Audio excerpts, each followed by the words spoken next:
ایک دن اقبال نے پوچھا کلیم طور سے، اے کہ تیرے نقش پا سے وادی سینہ چمن، آتش نمرود ہے اب تک جہاں میں شعلہ ریس، ہو گیا آنکھوں سے پنہاں کیوں تیرا سوز کہن۔ ایک دن اقبال نے حضرت موسیٰ علیہ السلام سے کہا کہ آپ کے جو پاؤں جو تھے جب وہ وادی سینہ میں جب پڑے تو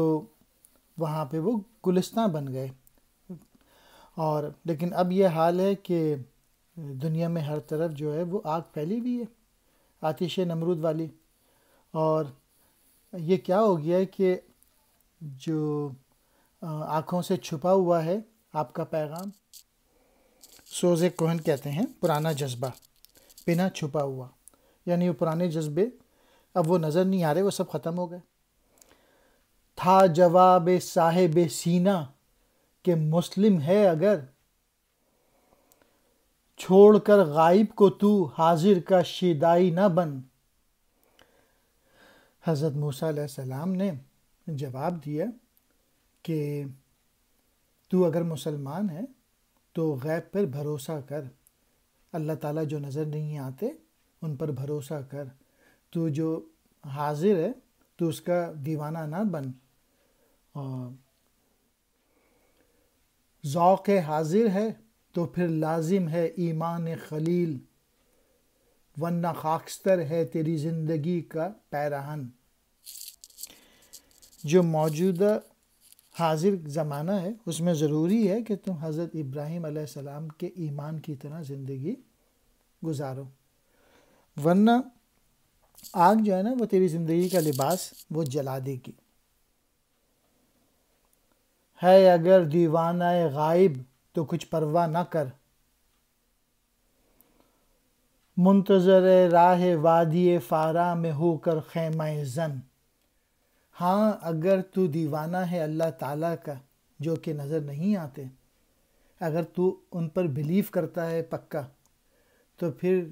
تجھے کسی سے ڈرنے کی ضرورت نہیں ہے، بس پھر تو کیا کہتے ہیں وادی فارا میں خیمہ لگا اور پھر منتظر رہے اللہ کی رحمت کا، بس تو اللہ تعالیٰ اور اس کی کتاب قرآن مجید کو تھام لے اور اس پہ عمل کر کے زندگی گزار۔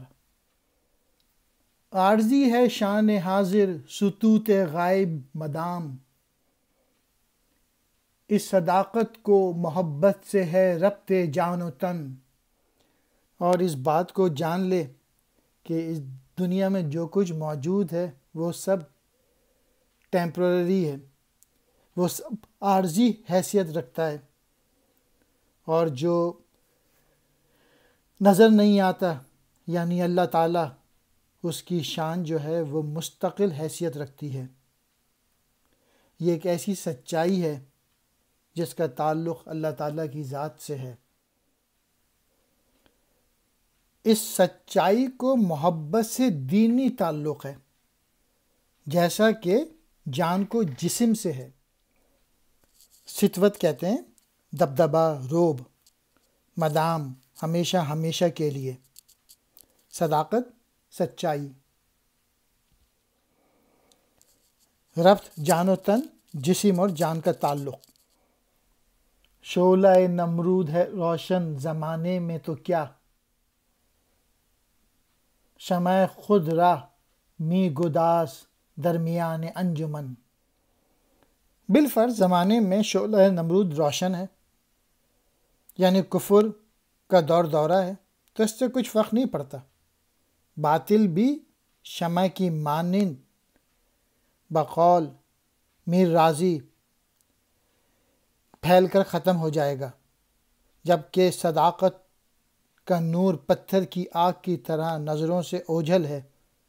اور اس کا اوجھل رہنا ہی بہتر ہے۔